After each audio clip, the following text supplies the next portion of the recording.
Hey, it's Jazz at Red Panda Reads, and today I'm doing a video on Brandon Sanderson. Basically talking about my favourite to least favourite Brandon Sanderson books, and it appears I have rather a lot. These aren't even all of the ones I've read. Here I've got 1, 2, 3, 4, 5, 6, 7, 8, 9, 10, 11, 12, 13. I'm missing 2, and I've also listened to 2 on audio tapes as well.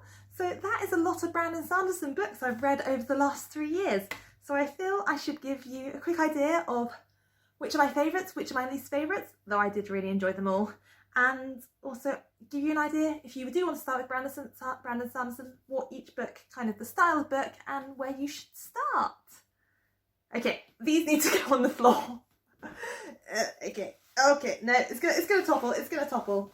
Okay, I'm back.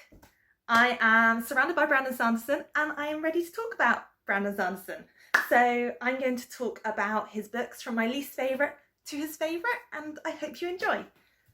So the first of his books I'm going to talk about is Arcanum Unbounded, which is a collection of his novellas, and it's only on my least favourite because I haven't actually finished it, and I think the reason for that is, as I've said before, I find it quite hard to read short stories and it takes me a while to get into them, and because they're so short I kind of get into them and then they're over, so I don't get as much out of it. But I think if you've read, this isn't a place to start because I think you can appreciate the stories more if you already know some of the characters from his other books. But I think if you do like his stories, there are definitely some gems in here. So of the 4 I've read, my 2 favourites were The Emperor's Soul, which just has a really awesome magic system. The second one was The Hope of Elantris, which is which takes place during Elantris, but from a different character's perspective. And the reason I wanted to bring that one up is it's really sweet because one of the characters in it is named after a little girl who was in Brandon Sanderson's girlfriend's English class, and they had to do a project about their favourite book, and she decided to do a project about Elantris. And it wasn't until the English teacher was marking the homework when she was like, oh, this girl has written about my boyfriend's book. And the young girl did not know the teacher was dating Brandon Sanderson, and then so she met him, and I think it's just a really cute story, and I think it's lovely that Brandon Sanderson did that. So that's really sweet. So I think this has some really good short stories in. I struggle with short stories. I wouldn't start with this because I think a lot of it wouldn't make sense. So that is my least favourite. So next is a series called The Reckoners. I'm going to talk about the series as a collection rather than individual books, just because otherwise I will be here for hours. And these books, I would say, are more young adult fantasy, and it follows a young guy named David who saw his father being killed by an epic when he was young. And what epics are is they're people who suddenly developed powers out of nowhere when this great big red sun named Calamity appears in the sky. And as well as developing powers, these people also started to become very cruel. So they went on to kind of destroy the world. And so each of these books is situated in a different city in America, and they've in some way been affected by the epic. So in the first book, Steelheart has basically turned New York City into steel, so everything's made of steel, so a lot of people kind of live in underground steel tunnels. In the second book, which is in Chicago, which is now called New Cargo, there is an epic who controls water, and everything is underwater, so everyone has kind of made different houses and live on top of buildings, which is really, really cool. And what's fun is each of these epics has a weakness, so something that will mean for a split moment their powers disappear. For example, let's say let's say my power was I could turn into a red panda, but I was absolutely terrified of blue drinks. If I saw a blue drink, I wouldn't be able to turn into a red panda. So some of them are that ridiculous, but it's really, really fun. And the only thing that I think puts it down lower on my list is I find bits of it a little bit slow. I find some of the characters and their relationships not that interesting. But altogether, I think they're really good, fun read, and I think definitely if you kind of like more kind of young fantasy, I think it's a really good place to start. And the main character, David, loves similes, and he's awful at similes, and I love bad puns and similes, so I did really enjoy that as well. So yeah, I'd still give it a try. So the next on my list, I don't have a copy of. It was the first Brandon Sanderson book I read, and I borrowed it from a friend, and it was called Warbreaker, and it's about two young adult princesses who basically, one is told she has to go and marry the most powerful man in the world called the God King, and the other sister, when she finds out that her sister's been sent to marry him, goes to try and protect her. And again, really unique magic system. I think it's something that Brandon Sanderson does particularly well. In this one, there's a magic called Awakening, where someone can use breaths to make an object come alive. And when that happens, it also sucks colours from the surroundings. There are also these people within the book which have been awakened, and they're considered gods, and one of the main gods in that, who is called Lightsong, thinks it's all a bit of a joke, thinks the fact that people are worshipping him is just ridiculous, that he shouldn't really be a god. It's just because for some reason he was brought back to life, and he's a great character within the book. He's lots of fun. It's an enjoyable book. It was the first one I read it and wanted to read more Brandon Sanderson, so I definitely enjoyed it. But it doesn't have as many memorable moments as some of his other books. So the next on my list will have to be Skyward and Starsight. So I've only got the second of this series here because the first one I actually listened on audio tape. And I would say this book is, the first book I would say is mainly fantasy with a few elements of sci-fi, but the second one definitely verges onto some more kind of sci-fi elements where you get to explore different planets and different kind of alien cultures.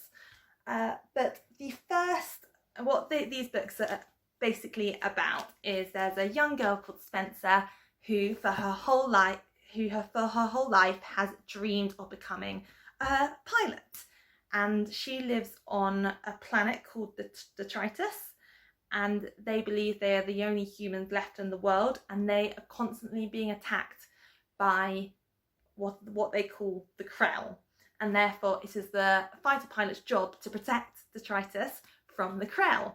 And what I love about it, and I think I love a lot of books about this, is it's basically set in pilot school.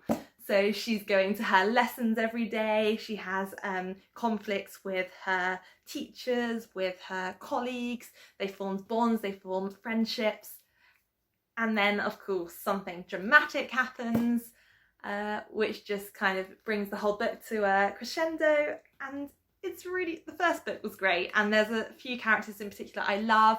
She finds this weird yellow spotty slug thing which she calls Doom Slug, which I think's just great, and it's her companion on a lot of her journeys. And she also finds a companion which she calls Mbot, who I don't want to give any spoilers, but he's also hilarious. So first book I absolutely loved listening to. Second, I also really enjoyed. you get to find out more about kind of different cultures within the universe in the second one. And Spencer's just such a lovable character. She's great. Yeah, she's great. What more can I say? It's great. What is next on my list? Okay. The Arithmetist. So I've not actually heard anyone talk about this book or know any of my other Brandon Sanderson friends who've read it. And I saw it and thought it looked lovely. And I love the front cover, but if you flick inside, let me just find... There's absolutely beautiful drawings within the book. So you've got all these cool line things, and then you've also got little pictures. There we go. Throughout the book, which just added to my enjoyment of it because I like little drawings. And this book, I'd say, is almost horror. I say I haven't read much horror, but actually thinking back to this, it's really creepy. And I've listened to it on audio since I read it last January. And I was getting really creeped out. I had to turn the light on. And what this book is about is it's about a young guy named Joel who is fascinated by these group of people who are being trained at his school to be Arithmetists. And again, another great magic system from Brandon Sanderson. And what Arithmetists are able to do is they can draw with chalk and create kind of, I guess, magical defences and creatures out of chalk who are supposed to kind of be defending and they're basically being trained to defend the realm against the chalklings, which are bits of chalk that can, kill you. It starts off, he's at this school, he's not a Arithmetist, he wants to be a Arithmetist, and while he's at the school, Arithmetist students start being kidnapped, and he starts to investigate what's happening to them. And it's incredibly creepy at times, but really, really good book, and I loved it, and I think it's going to be a series, so I'm looking forward to the next one to come out. What do I have next? Aha! Okay. So now we have the Stormlight Archives. Woo! So these are the first 3 books.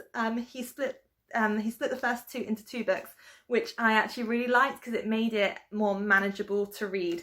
Because as you can see, Oathbringer looks incredibly intimidating to read. And yeah, it's got, I think, nearly over 1,000 pages, and it's a lot of words. So I like the fact he broke his first 2 books into 2 books. These are a fantastic series. It's almost kind of epic fantasy. It has some of the best battles I've read in any fantasy book. I love the in-depth politics within it. The characters and their relationships are so believable and interesting. And the magic system, again, is really fun. One of the main characters, and probably one of my favourite characters, is Kaladin. And recently in a D&D campaign, one of my friends named his paladin Kaladin. Also a big Brandon Sanderson fan. So every time I hear Kaladin, I think Kaladin the Paladin now, which makes me giggle. So his first 2 books, The Way of the Kings and Word of Radiance, I read so quickly. So many moments of unexpected turns and twists where I just couldn't believe what had happened, or Brandon Sanderson completely surprised me with what he did, which I really love in a book. And I also like it when you know someone has a skill but other people don't, and when they're trying to hide something, and I find that really exciting. And I absolutely think some of the best fantasy I've ever read, and the only reason it isn't higher up on my list is I struggled with Oathbringer. I really did. I found certain bits of it more predictable. There weren't as many, oh my god, my mind's been blown moments, which I love from books. And I think because it was so big, it just felt I wasn't getting anywhere with it. So I read about half of it, put it down for a month, and then read the second half in another month. And it's still really good. My partner disagrees with me. I kept on saying, oh, it's not as good as the other ones, and he's listened to it since and disagrees with me. But I just didn't feel as invested in it. Let me know if you felt the same. But yeah, that's my thoughts. That's the only reason, because I'm basically looking at these as in talking about these and rating them as series, not just individual books. This does go lower down my list simply because of that. Okay. So we're getting to my two favourite Brandon Sanderson books. So in second place is the Mistborn Trilogy. I've only got 2 books here. I'm not sure where the third one's gone. I probably lent it to someone because I've lent these to a lot of people. You can see they're a little bit worn. But this is probably the trilogy of Brandon Sanderson books that I would recommend as where people should start. So the first is The Final Empire. Then you've got The Well of Ascension. And finally you have Hero of Ages. And what these books are about is it's set in a kind of dystopian fantasy world which is ruled by this man who has lived for 1,000 years, known as the Lord Ruler. And within the world there are people of higher status who live in luxuries with lots of parties, and then there are those known as the Scar who live in poverty and are treated really, really badly. And there is a young man named Kelsier who decides he is going to overthrow the Lord Ruler. And he also finds, I guess she's I think 40, she's young at the time, a young girl who's being chased by the Inquisitors, which are terrifying, who has a power which he also possesses, and he gets her to help him on his quest to bring down the Lord Ruler in the city of Lutherdale. So what these powers are that both she and both Vin and Kelsier have is known as allomancy. And what allomancy involves is drinking different metals to have different abilities. And most people within this world only have one ability, so they can only have one metal and only get one ability from that. But both Vin and Kelsier are Mistborns, so they can have any metal and get all the powers from any metal which they have. So it's really cool. At the back of the books they have a list of all the metals and what they do. So iron allows you to pull on nearby metals, steel allows you to push on nearby metals. And what's really cool about that is if you imagine if there's some metal embedded into the ground, you can push against it, which will basically make you fly into the sky, and then there could be some metal over there which you could pull yourself towards. You could then fall to the ground, and then before you hit the ground push another piece of metal and therefore basically fly, which is really awesome. There's then tin, which enhances senses, pewter, which enhances your physical ability, brass, which soothes the emotions of others, zinc, which can riot emotions, so make people really angry and make them more likely to act in a certain way if you start rioting them. Then there's copper, which allows allomancers to hide their allomancy. And then you have bronze, which allows you to detect other people who are currently using allomancy. So it's absolutely my favourite magic system, and the trilogy is fantastic. I love Vin's character. You really see her develop throughout the books, going from kind of girl who's living on the streets in fear to becoming a very powerful individual with these really awesome magical abilities. So yeah, it's absolutely fantastic books. And as I mentioned, there are these things called Inquisitors, which are absolutely terrifying and are really, really cool. So I would really recommend Mistborn as a great place to start. And you have 3 books, plus he's got some novellas set in the same universe. So that's where I would start. So my favourite Brandon Sanderson book I don't have a copy of, and it's called Elantris. And on Goodreads it's actually rated quite low on the list of Brandon Sanderson books.